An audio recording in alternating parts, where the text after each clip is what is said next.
I got new skates. So these are the UFS Roces Fifth Elements. And they look pretty great. I want to give a huge thanks to my supporters on Patreon for helping me get the funds to buy these skates for review. So if you're an OG skater from the 90s, you probably remember the Roces Fifth Elements. They were probably released, I'm going to screw it up, but probably around 97, 98. They were the first major aggressive new shell from Roces. So Roces was the original manufacturer of the rollerblade skate, the actual rollerblade brand rollerblade skate, which looks and is the same shell as the Roces Majestic 12. It's that old lightning shell. They were the ones who made it back in the 80s. So Roces continued to progress, and then they saw that aggressive was a big deal, so they used that shell and they created the Majestic 12, which you can now get again. It was for a while the Valo V13, but it's just a very standard shell. Nothing super special about it. Then they realized that aggressive is actually going to make a lot of money. Let's make a dedicated aggressive skate. And the Fifth Element was that skate. So this is the UFS version of the Fifth Element. So the original Fifth Element that came out was not UFS. This was before UFS was a thing. And if you're not aware, UFS is the Universal Frame Standard. It's the thing that allows different frames to mount on different boots, so you can create the perfect setup. You can get a frame from one company and a boot from another company and put them together and they will fit. Before we had that standard, Roces came out with the Fifth Element, and they had their own way of replacing sole plates and frames. This is their first attempt at a Fifth Element that is UFS. So the styling is very similar to the old one. You've got this two-tone up top. You've got this really nice, like, light tan leather liner. But that's really where the comparisons end. The bottom sole plate is a completely new thing. So this was the old Valo light sole plate. So Roces spun off a company for aggressive called Valo. And Valo was managed by John Julio. A lot of the designs came from John Julio. This was available on a skate called the Valo Light. And it is a UFS sole plate. So that means that on the bottom of this sole plate, you've got two bolts, and you can mount whatever UFS frame you want to it. This sole plate mounts to this boot using 1, 2, 3, 4, 5, 6, 7, 8 bolts. So it's secure on the boot. It's pretty secure. And then this frame mounts directly to the sole plate. This is a raised heel boot. So if I take out this liner, you'll see on the inside, it is plastic.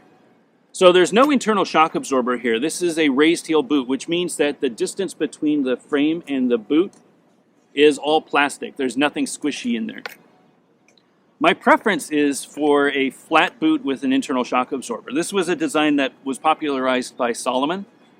You can find it in the USD7, the USD Carbon, the Seba CJ. There's a few other boots out there that are a flat boot with an internal shock absorber. So I'm going to be really curious how this feels. I know that during testing they mentioned that there was some concerns about shock absorption, so Roces decided to come out with this huge insole. So this thing is their answer to a shock absorber, and rather than just putting the shock absorber in the back, they've got shock absorption all the way to the front. So this insole is super thick. It's a 2-ply insole. It has this little squishy memory foam sort of orange thing on top, and then it's got a more solid, maybe shock absorbing material on the bottom. It also has this little nubbin in the back to keep your heels from shocking. I don't think this makes as much of a difference, though, to be honest. So the biggest concern that I've heard with the Fifth Elements is on the sizing.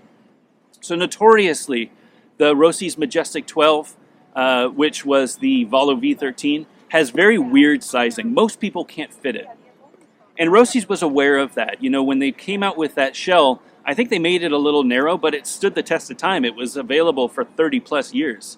So there were no complaints about the shell, but they wanted to make it a little wider maybe, so that they could sell it to more people. So this shell is actually a little bit wider than the Roces Majestic 12 is. Unfortunately, Roces has been putting out some weird social media with the sizing and trying to explain what the sizing feels like compared to a Majestic 12. I don't know what they were doing. It's just creating more questions than it really needs. This is a size 28.5, which is the same as every other 28.5 that I've tried on. So my foot is 28.5 centimeters. In case you didn't know, measuring your foot in centimeters is the best way to figure out what size you're supposed to wear. Most manufacturers put the measurements in centimeters as well as a size 10.5 or size 44. This is a 10.5 and 44, but it also says it's 28.5. And I put my foot in and it feels fine. This liner is extremely well built. The top is really nice and padded. It's clean. It's got this little neoprene thing in the front so that if your toes are a little longer, you can squish out without having any constraint. And to be honest, it feels exactly the same as my USD 7 28.5 or my the medium them 28.5. It just feels like a 28.5 skate. I don't know why there's so much confusion around this. So I think getting it your size is the way to go. Might be a little bit wider than a Majestic 12, but who cares? You know, if you're coming in skating a Majestic 12, maybe that's important. But you should always measure your skates, measure your feet, put your feet into skates and see what they feel like. So the big question with these skates is how do they perform? Is there going to be a noticeable difference between this and the Majestic 12 or this and the original Fifth Element? Now, I never skated the original Fifth Element, and I think that this is just a style. You know, it really doesn't have anything to do with the original Fifth Element. The sole plate's completely different. The frame's completely different. I think for looks, it's fine. It's the same. The lacing system, this is a dual injection plastic. So this part is a little squishier than this part. This is a harder, like the red area is harder than the black area, which should make a much better fit. But other than that, it's just like a Valo Light, which I'd never skated, but I've heard really good things. So I'm going to give it through a few different grinds and few airs and see what I think.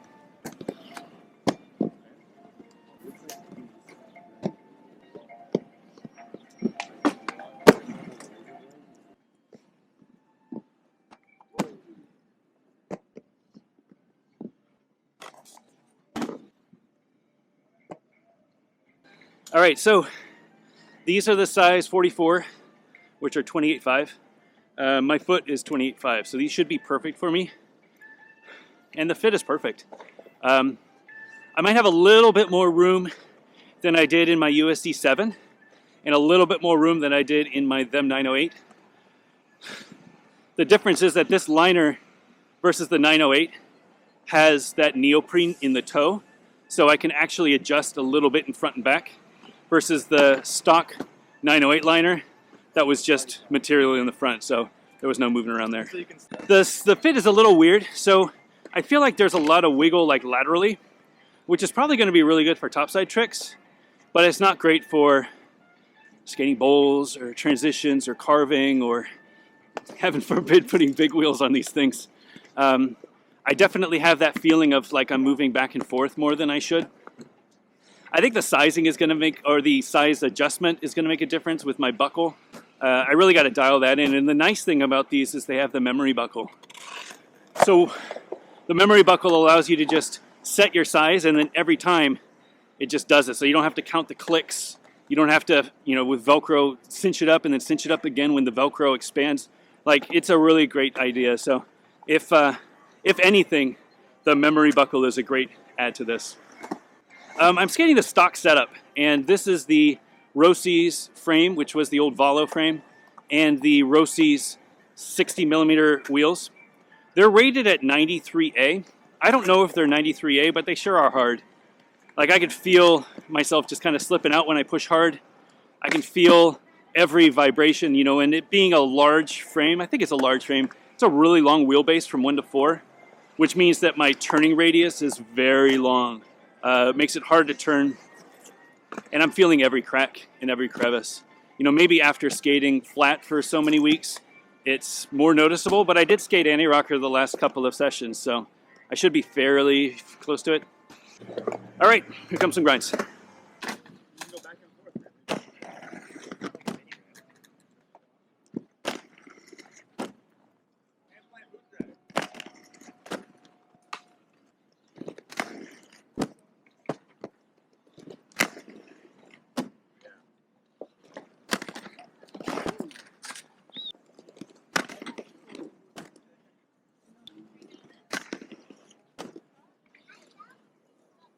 All right, they feel really solid. So Soul Tricks, you know, that's kind of my go-to warm-up, and I felt like maybe it's because the sole plate is attached in so many different ways that this sole plate is really just part of my foot. It's very different than skating the Seba or skating something where the sole plate isn't like firmly attached. Maybe it just has two bolts, like the I think the USD Carbon, they're like that. But these feel great. Definitely wide enough if anybody was curious. I felt that they were wide enough compared to the Majestic 12s or the V13s that I used to skate. I'll have to do a comparison, but I don't think that there's any issues with the width. Fast, I mean, this is pretty waxed right now, so I'm not really testing the speed of these, but definitely no noticeable slowdown. You know, the USD Aeons that I had, the 60s, the white ones, they felt a little slow. These feel just fine. You know, it is hot, and the wax is probably caked on top that I put on, so that's probably helping, but they feel pretty good. All right, here comes some Royales.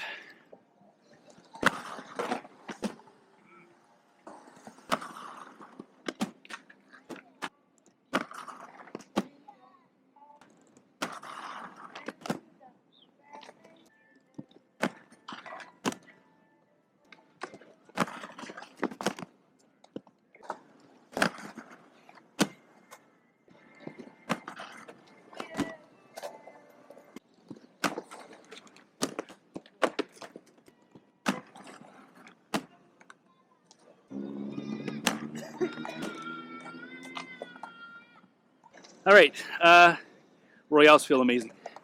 Not gonna lie, they feel great.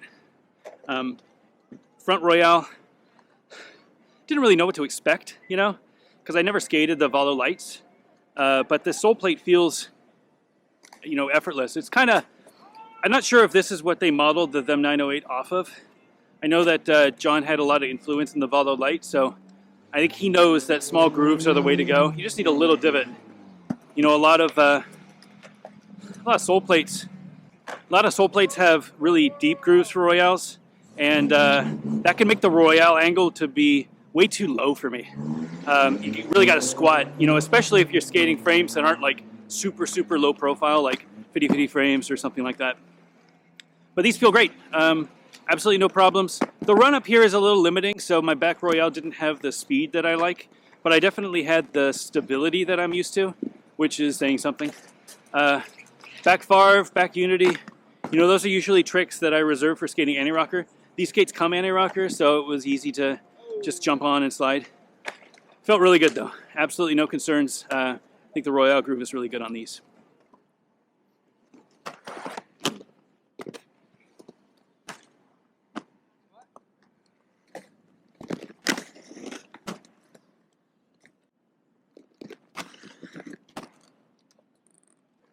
All right, so I think they're fine. They feel a little bigger than the V13 and the Majestic 12, like width-wise, and that's not a bad thing for most people. This setup is probably going to be really good for a lot of people, and you know, I highly recommend just trying them on and see if they fit your foot. You know, it's hard without skate shops everywhere, but if you can find a skate shop that carries them, put them on, see what you think, and yeah, give them a shot. I mean, they're comfortable. They might not be the best skates. Again, my preference is to have something with an internal shock absorber. But really, that's the only thing that I don't like about them. For aggressive, at least. It's a little squishier than I'd like, but I'm not skating bowls. You know, if this were just a grinder blader setup, probably be perfect. My full review is going to be up in about a month. I'm going to skate them on a few different setups and see how they perform. So make sure to check back, subscribe, or find me on the Instagram Back to Blading or on YouTube. And yeah, thanks for watching. See you guys next time.